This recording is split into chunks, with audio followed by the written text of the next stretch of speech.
Hello, welcome. It's so nice to see you. Are you like me and facing retirement with very little, if any, savings at all? I understand, that's me. So I discovered about a month ago that I can retire in 18 months. I always thought that my retirement age would be 67, and that would be in 2 years' time. I'm actually 65 in 2 weeks, and so I thought I would be retiring in August 2027. But following some advice, I went onto the government gateway just to make sure, in actual fact, that I'd paid enough national insurance credits in. I did think I had, but I wanted to just double check. And much to my surprise, it told me I could retire in January 2027, not August 2027. So that was an amazing boost, and that really, really picked me up because, to be quite honest with you, I was going through a little bit of a down patch at work. So that was a real boost. But what it did do is make me realise that I better get my finger out and get myself sorted.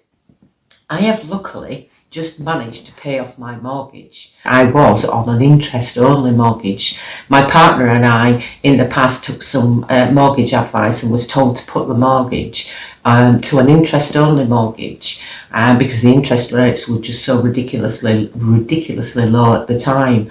And although it was brilliant because our outgoings were very, very low at the time and it enabled us to do the things we wanted to do at that time, it has been one of those weights hanging around my neck since we split up. But I did manage to get that paid off in 7 years, and that was £72,000.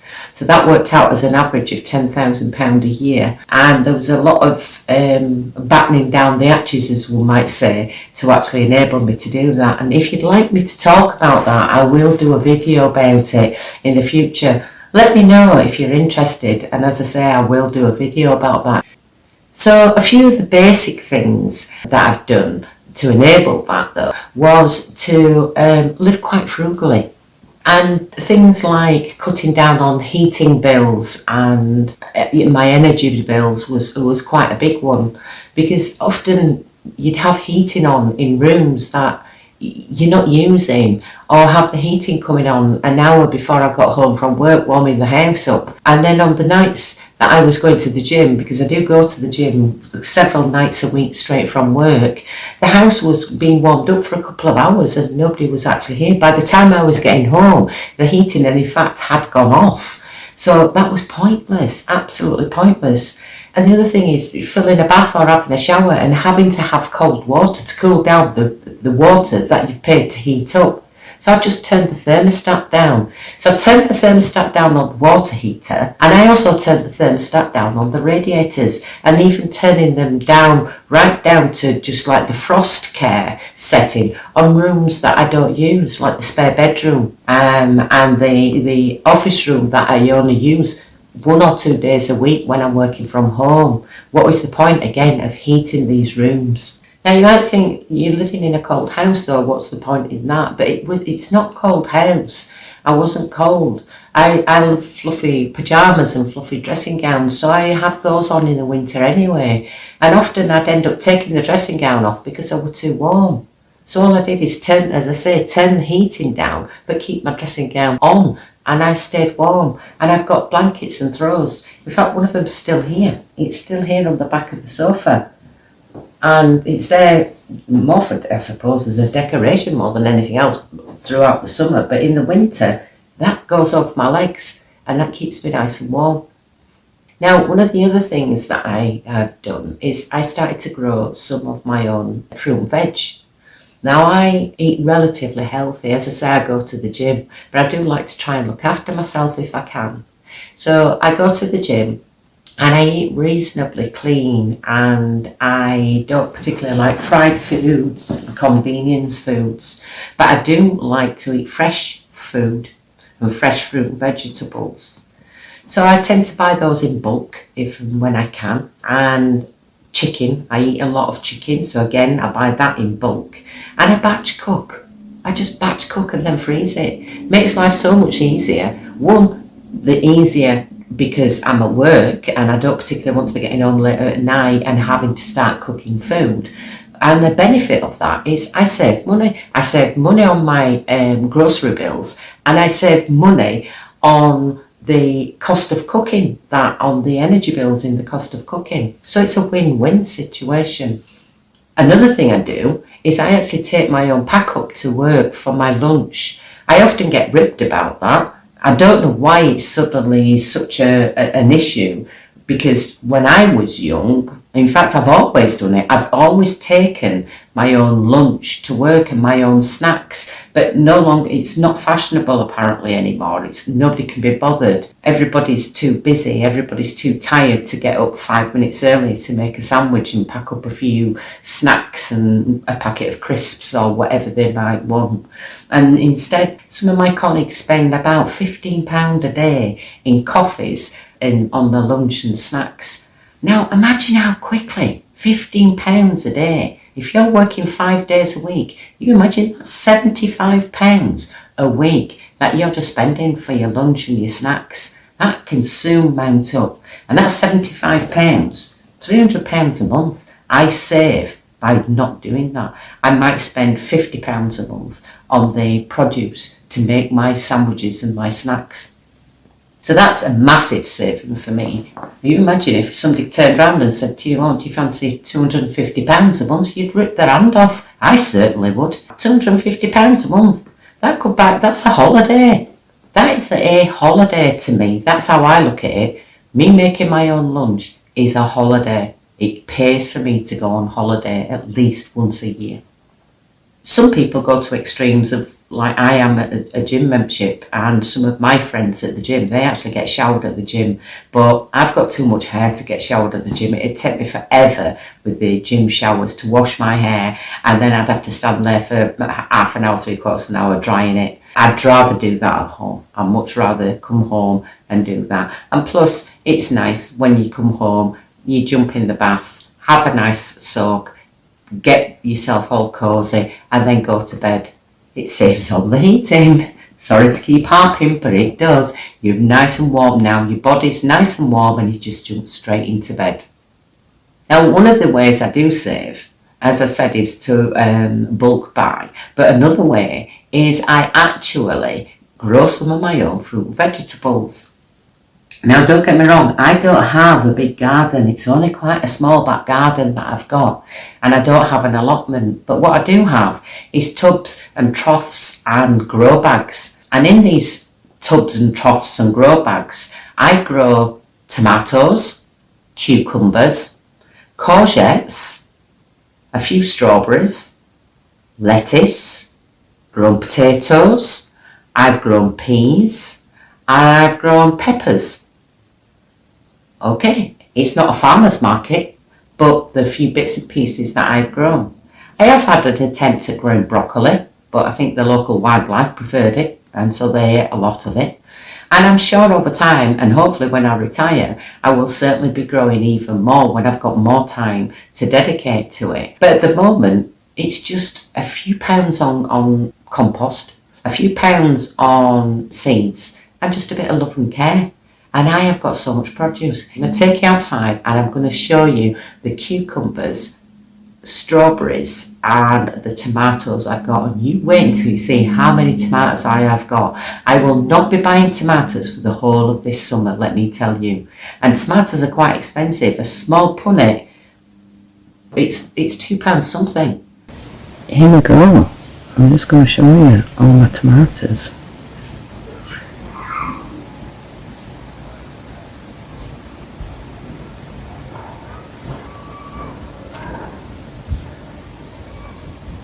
As you can see, I've had quite a few of these bottom ones. Look at all that lot there. Look at them all. And there.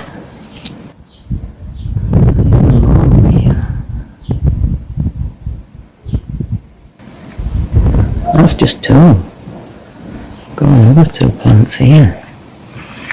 Again, got some ripening nicely at the bottom, and there's absolutely loads of them. This year has been really good. You might have a drought, but I have got absolutely loads of tomatoes. A couple of trusses of them there. Loads of them there. I'm not going to have to buy any tomatoes for a long time. Can you see that bee? That's bees having its breakfast. This is my wall of tomato plants.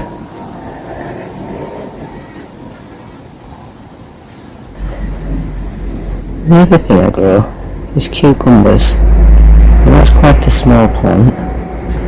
As you can see, there's a nice cucumber coming along there. There's some in the back. I don't know if you can see them. That's my baby one, because that's the last one I planted. There's one down there. Another one there. That one's not doing so as well. There is a couple of new ones coming along. One there. And this one's just, I think this one's only got one or two on. Oh, it's got three. So there's one coming along nicely there. One there at the back. New flowers. Another one there. And this was the first one I planted. Now this one, I think I've had three off this one already. I'm just trying to see. This one coming along nicely there. Some baby ones starting there. So I've got 4 cucumber plants. The other thing I'm growing is a few strawberries. Just a couple of plants. I'm not the biggest lover of strawberries, if I'm being honest, but I do like them dipped in chocolate when they're really ripe. So there'll be enough for me there when they come through. I must have £100 worth of tomato on those tomato plants I've got, and they are absolutely delicious. Delicious. You've never tasted anything as delicious as homegrown fruit and vegetables. The tomatoes taste of tomato, and the cucumbers, oh my goodness, they are delicious. And it's not until you've grown your own produce or you've tasted genuinely homegrown produce you realise how tasteless supermarket salad, especially the salad and vegetables, it's just tasteless because it's forced grown, so as we can have cucumbers all year round or salad all year round, and it absolutely tastes of nothing. Yes, admittedly in the winter I will buy it. I do. Do I enjoy it? Not as much. I enjoy salads, I'm not going to lie, but I don't enjoy it as much as I do through the summer. I really wish you could freeze cucumber and lettuce and tomatoes, but unless you're making a tomato sauce, you can't freeze any of those produce. And what other things do I do? Well, I don't buy a lot of clothes. Don't get me wrong, I have got lots of clothes because in my past I have done, but I'm not heavy on my clothes, and I'm not really into the high fashion clothes. I like quite a classic, a plain look. So a lot of the things I wear, they don't come in and they don't go out of fashion. And because I kind of look after my stuff, then I just keep recycling them and keep fetching them out, and almost like go to the bottom of the drawer, turn it upside down, and next year I'll wear those. So much so that my sister often says, have you got a new top? And I go, no, I've had it ages. And she says, no, that's new. And I have to find some old picture on my phone and go, there you go, that's when we were in Malta, or that's when we were in Lanzarote, and I was wearing it then. Sometimes I will go to charity shops and have a mooch around there. And there's nothing I like more than going to what's classed as a affluent town and having a look in their charity shops, because I've picked up some real bargains in there. But these ladies who live in the more affluent areas, who can afford to buy clothes every year, they give them to the charity shops, and people like me take advantage of it. And it's great. It's absolutely great. So as I say, I've managed to pay my mortgage off. Yay! I'm retiring 6 months earlier than what I thought I was. Whoopee! At the moment, I am on cloud nine. I really am on cloud nine. So I decided to start up this YouTube channel to celebrate. And hopefully I can pass on a few of my tips to you. But what I'm really hoping for is that you're going to pass on some of your tips to me. I don't expect this channel to kick off and me be some big influencer. That's not going to happen. But what I am hoping for is to build a nice little community of other like-minded women, giving each other tips, and we're helping each other out, and we're supporting each other through these times, because they are hard times, they are difficult times. Hopefully we will all benefit from the tips that we all give each other. So please drop me a comment below and let me know some of your tips. I really would be interested. You can help me build up my retirement fund by the savings that I'm going to make taking on board your tips. And I'll give you some in the future as well, and we will build this community together. So thank you very much for joining me. I hope you've enjoyed this conversation. Drop me a comment below. Please subscribe and give me a thumbs up. Apparently that helps the algorithm. I don't know anything about algorithms, so I really don't know if it does or it doesn't. So please do, and then hopefully our tips and our conversations will get out to a wide audience. So hope to see you again soon. Thanks for stopping by. See you later.